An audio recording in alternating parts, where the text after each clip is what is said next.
নমস্কাৰ, আজি 20 জুন। অসমৰ লগতে ভাৰতৰ বিভিন্ন প্ৰান্তৰ পৰা সন্ধিয়াৰ কেইবাটাও খবৰ আহি পৰিছে।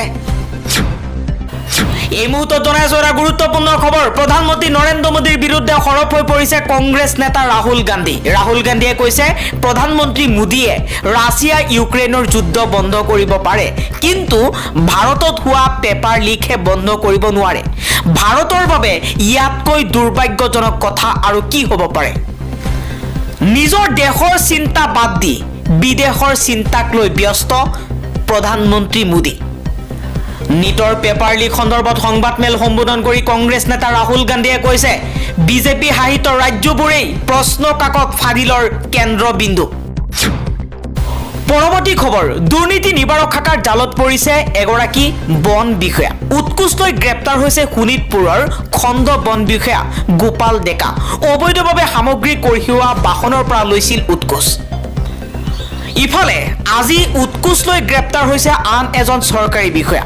গোলাঘাটৰ DFO জ্ঞান ৰঞ্জন দাসক গ্ৰেপ্তাৰ কৰা হৈছে। ঠিকাদাৰৰ পৰা 1.5 লাখ টকা লওঁতেই হাতেলোতে গ্ৰেপ্তাৰ কৰা হৈছে। আন এটা খবৰ, APSC গোচৰত দাখিল কৰা অতিৰিক্ত চাৰ্জশ্বিটত নাম নাই দোষী সাব্যস্ত কৰা বহু কেইজন বিষয়াৰ। আজি বিশেষ ন্যায়াধীশৰ আদালতত SITয়ে দাখিল কৰিছে অতিৰিক্ত চাৰ্জশ্বিট, কিন্তু SITৰ অতিৰিক্ত চাৰ্জশ্বিটত বাদ পৰিছে বহু কেইজন বিষয়াৰ নাম। ন্যায়িক আয়োগে দোষী সাব্যস্ত কৰা বহু বিষয়াৰ নাম নাই এই চাৰ্জশ্বিটখনত। ইতিমধ্যে গ্ৰেপ্তাৰ হোৱা অভিযুক্তসকলৰ বিৰুদ্ধে SITয়ে দিছিল চাৰ্জশ্বিট।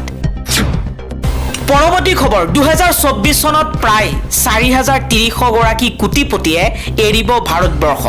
সংযুক্ত আৰব আমিৰ চাহিলৈ যাব এইসকল লোক।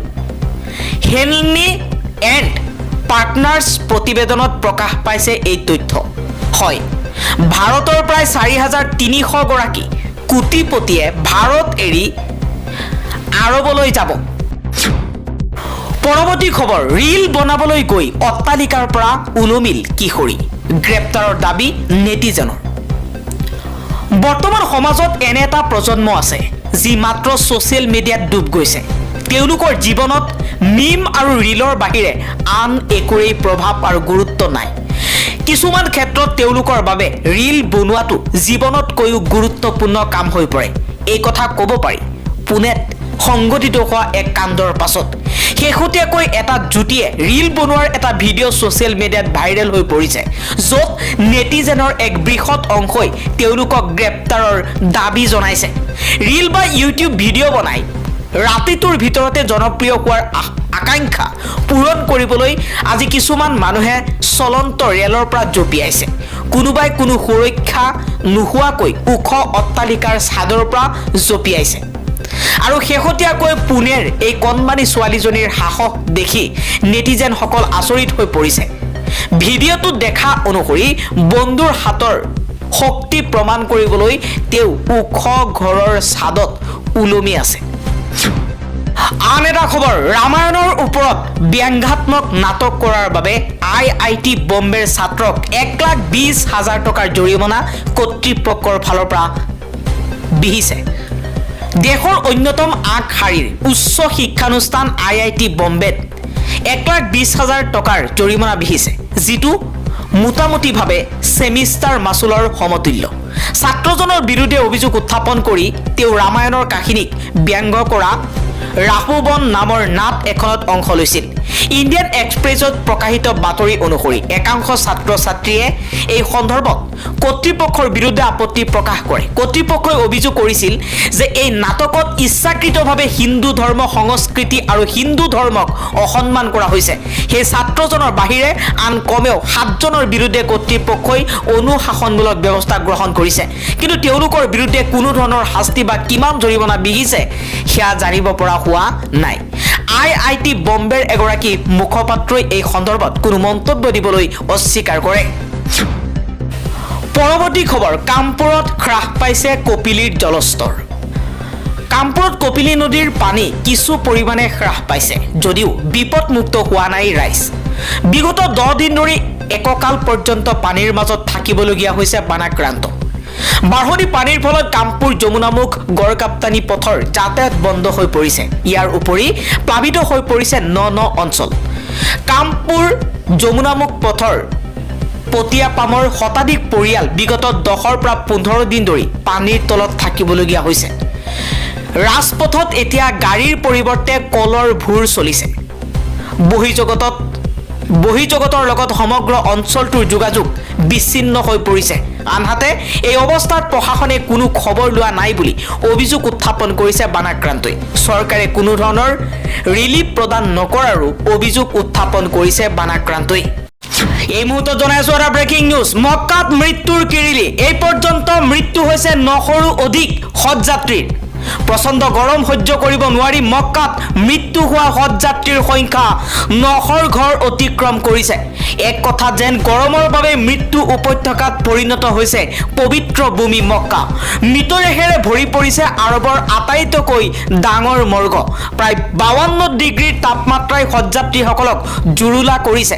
ইতিমধ্যে গৰমত মৃত্যু হোৱা হজযাত্ৰীসকলৰ মাজত আছে 68 জনৰো অধিক ভাৰতীয়। এতিয়া মক্কাত সন্ধানহীন হৈ আছে বহু কেইজন লোক। এই খবৰ নিশ্চিত কৰিছে ছৌদি আৰবৰ এক কূটনৈতিক নেতাই।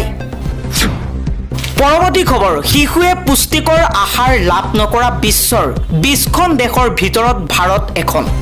এই 20খন দেশৰ তালিকাত আছে পাকিস্তান আৰু আফগানিস্তানো। ইউনিচেফে প্ৰকাশ কৰিছে এই তথ্য। ভাৰতবৰ্ষত পুষ্টিহীনতাত ভুগিছে শিশুৱে পুষ্টিৰ আহাৰ লাভ নকৰা বিশ্বৰ 20খন দেশৰ ভিতৰত ভাৰতে স্থান লাভ কৰিছে আৰু তাৰ ভিতৰত আছে পাকিস্তান আৰু আফগানিস্তানো। ইউনিচেফৰ ফালৰ পৰা এই তথ্য প্ৰকাশ কৰা হৈছে। পৰৱৰ্তী খবৰ, UGC নেট 2024 বাতিল কৰা হৈছে। নিট বিতৰ্কৰ মাজতে বাতিল কৰা হৈছে UGC নেট। তদন্ত কৰিব CBI। নিটক লৈ চৰম বিতৰ্কৰ মাজতে কেন্দ্ৰীয় শিক্ষা মন্ত্ৰালয়ে UGC নেট পৰীক্ষা বাতিল কৰাৰ সিদ্ধান্ত গ্ৰহণ কৰিছে। 18 জুনত পৰীক্ষা অনুষ্ঠিত হোৱাৰ এদিন পিছতে অৰ্থাৎ 19 জুনত বাতিল কৰা হৈছে পৰীক্ষা। যোৱা 18 জুনত মঙলবাৰে ৰাষ্ট্ৰীয় পৰীক্ষণ সংস্থা চমুকৈ NTA UGC নেট পৰীক্ষা অনুষ্ঠিত কৰিছিল। এই পৰীক্ষাত 9 লাখৰো অধিক শিক্ষাৰ্থীয়ে অৱতীৰ্ণ হৈছিল। কিন্তু বুধবাৰে কেন্দ্ৰীয় শিক্ষা মন্ত্ৰালয়ে এই পৰীক্ষা বাতিল কৰা বুলি অৱগত কৰে। আন এটা খবৰ, আৰক্ষীৰ জালত দুৰ্ধৰ্ষ আন্তঃৰাজ্যিক সুৰা মাফিয়া। অৰুণাচলৰ সুৰা সম্ৰাট ৰাজেশ দাসক গ্ৰেপ্তাৰ কৰিছে বশিষ্ঠ আৰক্ষীয়ে। কাহিলীপাৰাত আত্মগোপন কৰি থকা অৱস্থাত গ্ৰেপ্তাৰ কৰিছে আৰক্ষীয়ে। আৰক্ষীৰ জালত পৰিছে দুৰ্ধৰ্ষ আন্তঃৰাজ্যিক সুৰা মাফিয়া। ৰাজেশ দাস নামৰ সুৰা মাফিয়াক গ্ৰেপ্তাৰ কৰিছে আৰক্ষীয়ে। পৰৱৰ্তী খবৰ, ৰাজ্যৰ 19খন জিলাৰ 579খন গাঁও বানৰ কবলত পৰিছে। অধিক জটিল পৰিস্থিতি কৰিমগঞ্জ নলবাৰীত। ক্ৰমান্বয়ে জটিল ৰূপ ধাৰণ কৰিছে ৰাজ্যৰ বান পৰিস্থিতিয়ে।